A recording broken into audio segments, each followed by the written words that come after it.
Siéntese. Bienvenidos. Bienvenidos. I want to thank mi abogado and my close friend for his leadership and his participation in our government. Everybody's got to have a good lawyer, especially in my line of work. And I've got a great one with Al Gonzalez. I'm proud to call him friend. And I also want to thank the members of the Latino Coalition who are here today. I want to thank you for your working, obviously, on political issues. But really, I want to thank you for what you're doing in your own community, showing people that through hard work there's opportunity and hope. That if you're an entrepreneur, thanks for setting such a great example. I mean, truly one of the greatest things about the nation is that somebody who's got a dream and who works hard can own their own business, realize their own potential. So thanks for setting the example for a lot of our fellow citizens. I'm honored that Mel Martinez is here with us and Hector Barreto serve in my administration. Both men are doing a fine job in important positions. I want to thank Ambassador Hans Hertel from the Dominican Republic for coming.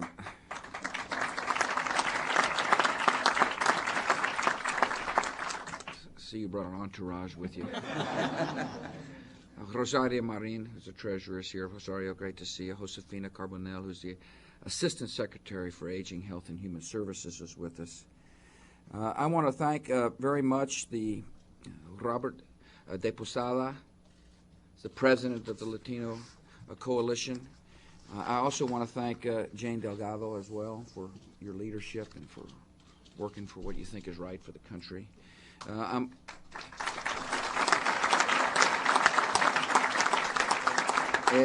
gobernador del estado de Hidalgo is with us today.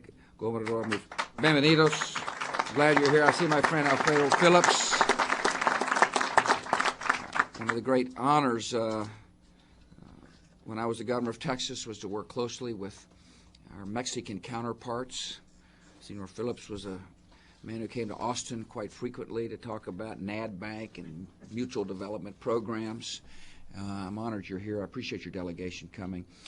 This nation is committed to making sure we've got great relations with Mexico. The cornerstone of good foreign policy starts with making sure the neighborhood is prosperous and peaceful. I look forward to continuing to work with Vicente Fox on advancing a common agenda for the good of both nations. And so I welcome you all here. You come to America today during times of great challenges. There are some challenges which face us. But there's no hurdle big enough for the American people not to cross. We've got some mighty challenges to make sure the country is more prosperous and more hopeful and the world more peaceful. But sin duda, we're going to achieve what we need to achieve. Porque este país es un gran país with great values and great hope and great strength. The first challenge we have is to make sure people can find work. We want everybody working who wants to find a job. The challenges was created really because of a recession and an attack on America, and the fact that some of our fellow citizens didn't realize that they needed to tell the truth all the time when it came to the numbers on their balance sheets. All three of those circumstances has created a challenge for the country. And the challenge is how to make sure the entrepreneurial environment is strong and steady so that people are confident in taking risk, that small businesses are willing to take risks to expand. And so I put out an economic plan that addresses the challenges that we face. First, I want to remind you we responded to the recession by tax relief. We believe that if a person has more money in their pockets, they're likely to demand a good or a service, and when they do so in the marketplace, somebody is likely to produce the good or a service. And when that happens, somebody is more likely to find work. That's the premise of the economic policy we laid out in '01. I worked with Republicans and Democrats to get the tax plan through. We responded to the attacks on September the 11th, 2001. We had terrorism insurance bill passed to encourage construction programs to go forward. We dealt with the airline issue. We got the stock market opened up quickly. And, of course, then we liberated Afghanistan as we sought to bring justice to the killers of the thousands of Americans and others. We dealt with the corporate scandals by passing law that clearly says that if you lie, cheat, or steal, that if you defraud a shareholder or employee, there is going to be certain consequences. And so we made progress, but the economy still needs more work as far as we're concerned. And so I've gone to Congress, and I want to share with you quite briefly, what I'm asking Congress to do. First of all, I think it's very important for us to focus on small business growth. I mean, if we're interested in job creation, first fact that Congress has got to understand is most jobs are created by small businesses, most new jobs. And so therefore any package ought to be focused on small business in America. And this package is. It basically says if we've asked Congress to cut rates, they did, but they phased in the tax rate cuts over 3, 5, or 7 years.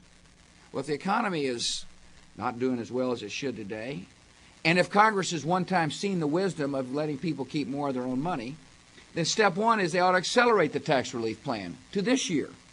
All tax cuts in the future ought to be accelerated to this year. If they're good enough 5 years from now, they're good enough today.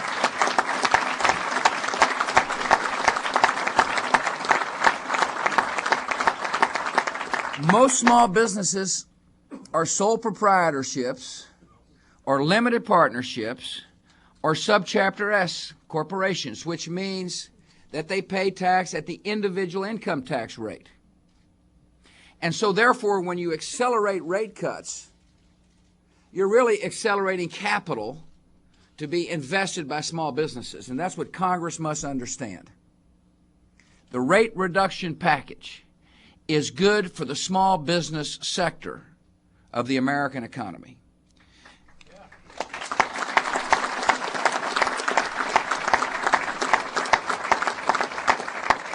As well, we believe we ought to increase the amount of expensing available to small businesses from the current limitation of $25,000 to $75,000 a year. This will encourage capital expenditure. It will provide incentive for people to expand their businesses. Capital expenditure equals jobs. And the more capital accumulation and capital expenditure we can encourage, the more likely it is somebody is going to find work. And so this plan focuses on boosting the amount of money consumers have to spend, strengthening demand for products, but it also focuses on capital accumulation, capital formation, particularly at the small business sector of the American economy. Furthermore, I believe we ought to eliminate the double taxation on dividends, and I will tell you why. If capital equals jobs, the double taxation of dividends means there is less capital in the private markets for investment. It's fair to tax a company's profits. It is unfair to tax that profit again when it's distributed to one of the shareholders. And so it's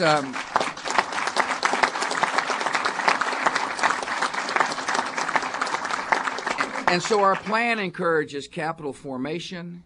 Our plan addresses the needs of the 10 million seniors who have dividend income. It is beneficial for those seniors not to have to pay a tax on their dividends. As a matter of fact, it will help them in the later years of their lives. The dividend plan also is going to have a positive effect on our accounting process. I mean, after all, we went through a period of time when people said, invest in my company even though I may not have any earnings. I've got a good idea. So let's invest. Let's invest in something that may or may not happen. A society which is focused on dividends says, you know, cash is really what matters. You say invest in my company, I'm going to pay a dividend. It's not based upon some pie in the sky projection. It's based on the reality of cash. The dividend policy, if more companies pay dividends, will have a positive effect when it comes to the balance sheets of America. It will have a reform effect, because you can't project, what may be. When you're promising dividends, you got to project what is. And that's going to be good for investors, and it's going to be good for accountability when it comes to the corporate sector of America. So this is the plan I'm asking Congress to look at. It's a reasonable plan. It's a stimulative plan. It's a plan that makes sense, and I'm asking for your help. I'd like for you to contact your congressman or your senator and let them know that this plan makes sense for the economic vitality of this country. We continue to face a hurdle with our schools. If you want America to be a hopeful place, we better make sure the public school system of America works. And so I'm going to continue.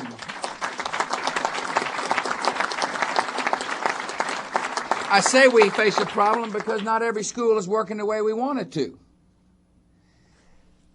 I proposed reform, which the Senate and the House passed in my first year as the president. The reform said if you spend money, then it makes sense to demand results. We spend money at the federal level. Therefore, we ought to ask, what are the results? We're asking the simple question, if you receive money, can the children read and write and add and subtract? That's what we want to know. It's really important for Latino parents to have that question asked. It's essential to ask that question if you want the future of this country to be bright, because oftentimes the Latino child just gets passed through the system without asking the fundamental question of whether or not that child can read and write and add and subtract. You see, it's oftentimes easy to walk into a classroom full of the so-called hard to educate and say, we're moving you through. It's what I call the soft bigotry of low expectations. I told the American people when I was running for office, I will challenge the soft bigotry of low expectations, because I believe every child can learn regardless of the status of their parents.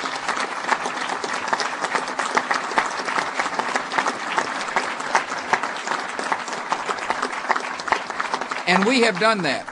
We have done that. We've increased federal education spending by 50% from the time I got here. But more importantly, we're demanding accountability, because we believe in the value of every child, and we don't want one child left behind here in America.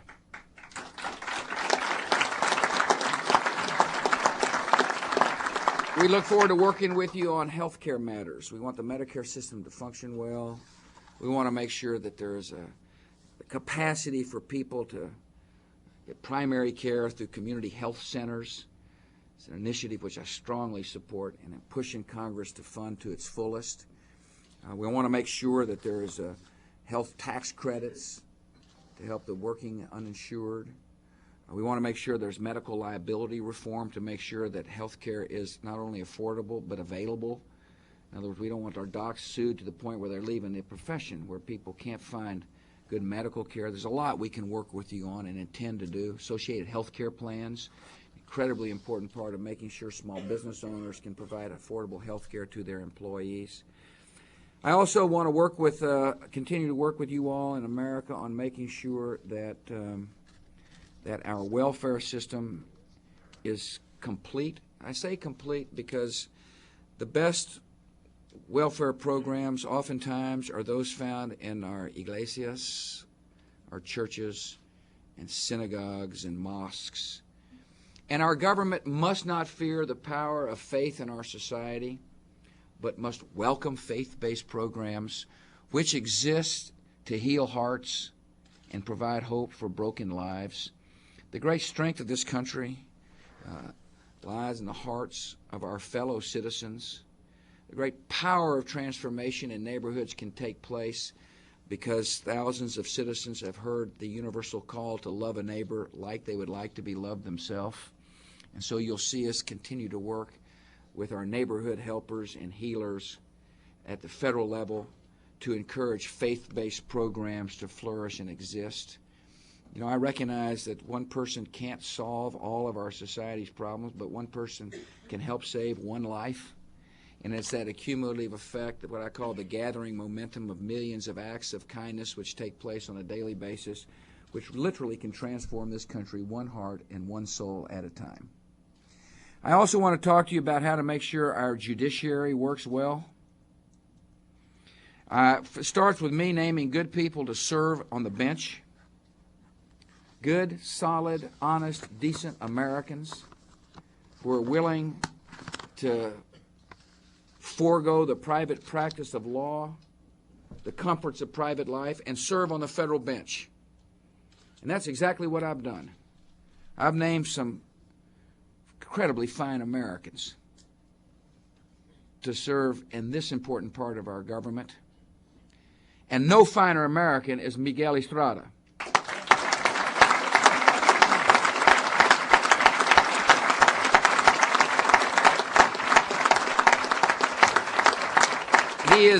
He is a man I have nominated for the D.C. Circuit Court of Appeals. When confirmed, he'll be the first Hispanic to serve on what they call the second most important court in America.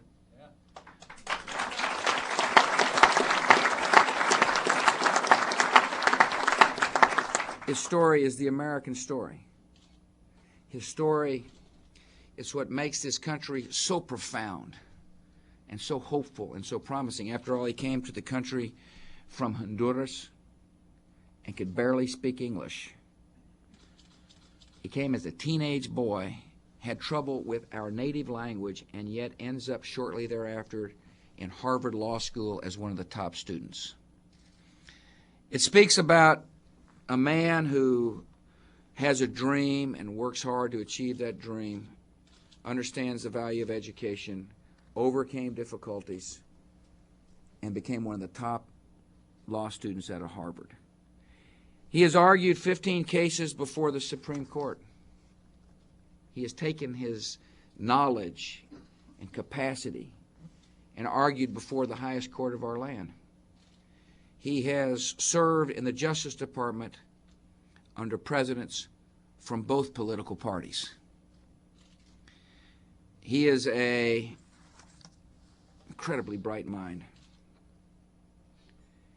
Yet his nomination is being delayed and stalled by Democratic senators. His nomination has been stalled for 2 years. They're blocking the vote on this good man for purely political reasons. The senators are applying a double standard to Miguel Estrada by requiring him to answer questions that other judicial nominees over time have not been forced to answer. And that is not right, and that is not fair. By blocking a vote on Miguel Estrada, some Democrats in the Senate are flaunting the intention of the United States Constitution and the tradition of the United States Senate itself. Alexander Hamilton wrote that the purpose of the Senate confirmation was to prevent the appointment of unfit characters. No one can possibly call Miguel Estrada unfit.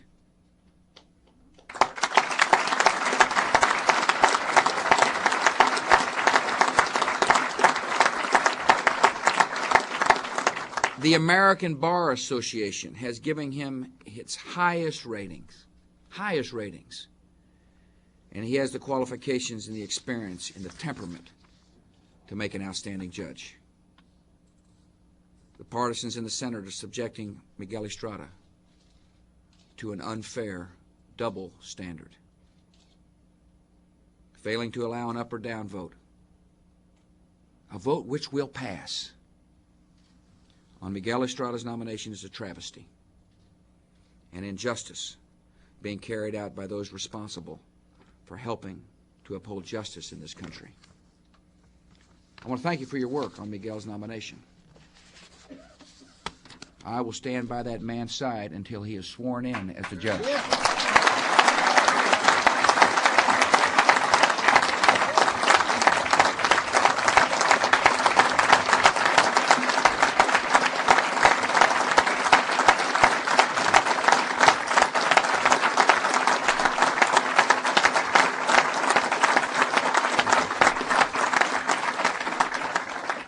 And finally,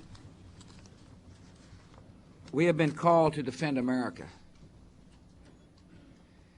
and to keep the peace. We face a significant challenge, and that is to protect the homeland of the American people. Prior to September the 11th, 2001, we thought oceans would protect the homeland of the American people. We thought that history would continue to repeat itself, that this nation was safe and secure, that if there was a gathering threat overseas, we could deal with it if we felt like dealing with it, but it was not a problem for the home people. And yet on September the 11th, the world changed. It changed dramatically and sadly for thousands of citizens. It also changed for how this country must view our position in the world. The strategic vision of the country shifted. We're doing everything we can here at home to secure the homeland. We've got agencies working overtime, people sharing information.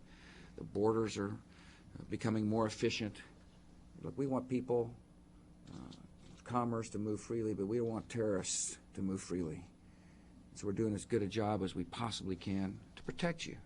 But the best way to secure the homeland is to find killers before they kill us and bring them to justice, and that's what we're going to do.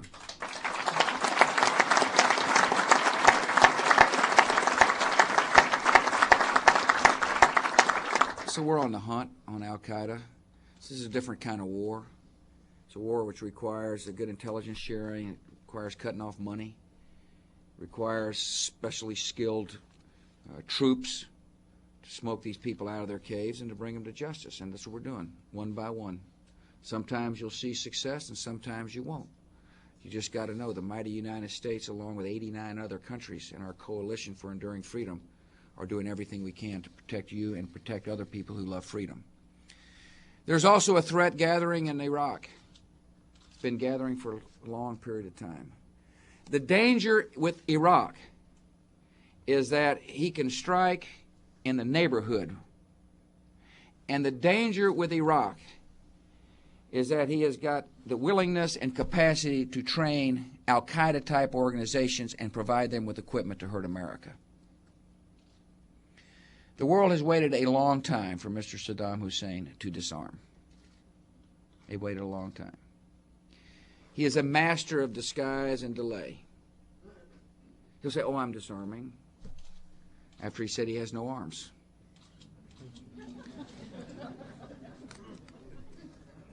We will continue to work with our friends, people who understand the value of freedom. We will insist that the United Nations Resolution 1441 be adhered to in its fullest. After all, we want the United Nations to be a legitimate, effective body. But for the safety of the American people and for peace in the world, Saddam Hussein will be disarmed one way or the other. And this nation does so for the sake of peace. The use of our military is the absolute last option. It is the last alternative for the president. But the risk of doing nothing, the risk of assuming that Saddam Hussein will change, the risk of thinking and hoping for the best for the American people far outweighs the risk of committing troops if we have to. The choice is Saddam Hussein's to make. It's been his to make all along. He gets to choose between peace and war. And the other thing that is an inherent part of our view of Iraq is how I started the discussion here. You see, we believe everybody matters. Everybody counts. Doesn't matter your background, where you're from. Everybody has worth. As I said in my State of the Union address, liberty is not America's gift to the world.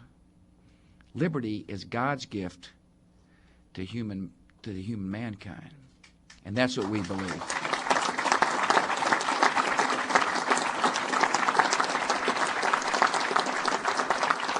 And so in the days ahead, as we deal with this challenge facing our country, you need to know that the value of freedom and liberty will be at the forefront of a policy designed to make the world more peaceful and a policy designed to protect the American people. Thank you for your interest. May God bless you all, and may God bless America. That's it.